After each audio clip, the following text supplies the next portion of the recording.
Kalau cuma didatangi orang, saya minta ijazahnya, saya minta skripsinya untuk apa? Kalau saya, enggak boleh. Saya lihat di TikTok. Seakan-akan, apa? Mahfud MD sekarang sudah berubah. Gitu. Sudah mendukung Pak Jokowi. Dia mengatakan bahwa kalau ijazahnya Pak Jokowi palsu, keputusannya tidak batal. Lah iyalah, bukan karena mendukung, memang begitu. Coba, teori apa yang bisa menyatakan itu? Kecuali pidana ya. Kalau pidana personal, bukan pada keputusan ketatanegaraan. Iya, saya bilang. Yang saya katakan begini, ada yang tanya juga, Pak Mahfud, Anda kok nggak ikut-ikut nih? Ikut dalam gerakan menggugat ijazahnya Pak Jokowi.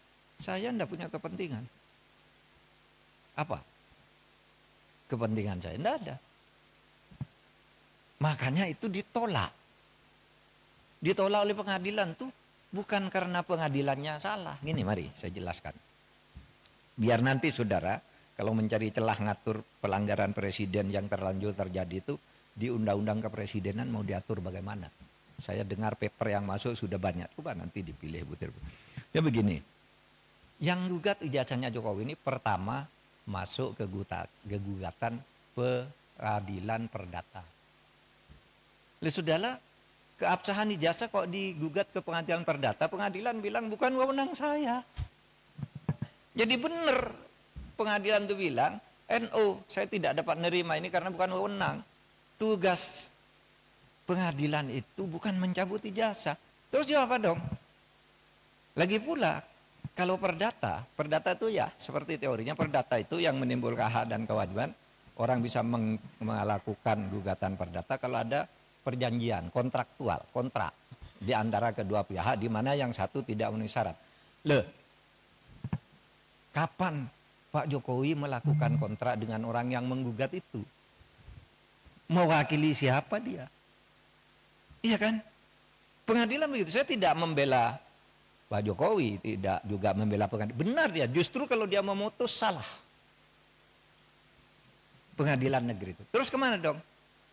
Tidak ada kok. Pihak yang dirugikan siapa? Secara perdata. Siapa yang perdata itu kan pribadi dan badan hukum privat. Oh kalau gitu pindah ke PT UN. PT UN juga menyatakan tidak bisa nerima. Kenapa? Kalau saya dinyatakan mencabut ijazah tidak sah.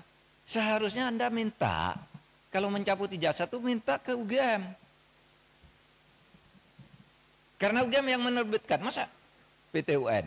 Dan lagi pula apa rugimu secara ketatanegaraan, ketatausahaan negaraan? Pencabutan itu minta ke UGM, mau UGM yang mengeluarkan. Kok saya disuruh menyatakan tidak sah? Kalau Kalimantan Sur nyatakan tidak sah, pasti NO dong. Kalau mungkin minta agar pengadilan memerintahkan UGM untuk mencabut gitu, itu jadi perkara, pihaknya jadi UGM. Maka saya bilang, wah UGM tidak usah melibatkan diri lah, apa buang-buang waktu begitu. Dan orang tidak berwenang juga. Lembaga hukum perdata privat, kelompok orang datang ke UGM memaksa saya meminta lihat ijazahnya Pak Jokowi, tidak bisa. Kalau begitu setiap orang bisa datang ke sana minta melihat ijazahnya Pak Mahfud itu apa. Gitu. Misalnya, saudara nulis nih kayak ini. Profesor Dr. Muhammad Mahfud MD SHSU, benar. Tapi sekarang yang beredar, Profesor Dr. Muhammad Mahfud MD SHSU MIP. Yang di kepres yang terakhir itu ada MIP-nya. Saya tidak pernah mengusulkan nama MIP itu. Tapi saya tahu, kira-kira orang yang membuat kepres ini tahu bahwa saya punya gelar MIP dari UGM. Tetapi MIP itu sudah ditulis di SU itu, karena saya lulus UGM S2 itu, waktu itu lulus, tahun 87 itu gelar S2 UGM namanya SU, Sarjana Utama. Sesudah itu ganti MA, Magister Artium. Sesudah itu berubah Magister Ilmu Politik, Magister Ilmu Hukum, Magister Ilmu Teknik, kayak gitu-gitu. Sebenarnya SU itu sudah mewakili MIP. Kalau orang lalu minta ke pengadilan cabut, cabut, saya tidak masang sendiri, saya tidak tahu. Mungkin pada waktu itu yang ngetik ke pres saya itu Pak Pratikno, karena saya lulusan di sekolahnya Pak Pratikno atau Pak Ari Dwi Payana. Nah, sebab itu sekarang saya katakan, kalau gitu masuk ke pidana.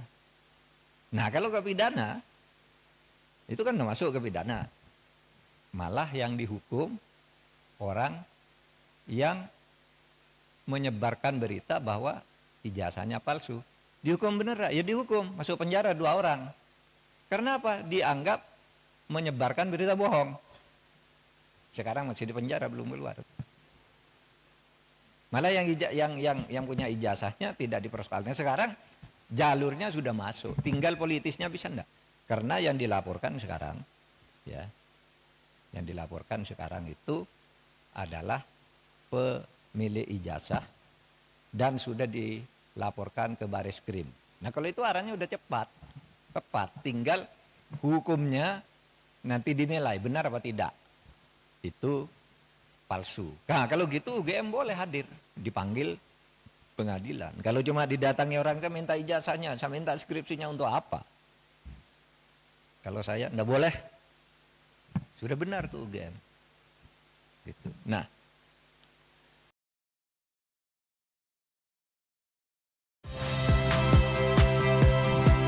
saya Cynthia Rompas. Saksikan program-program Kompas TV melalui siaran digital, pay TV, dan media streaming lainnya. Kompas TV, independen, terpercaya.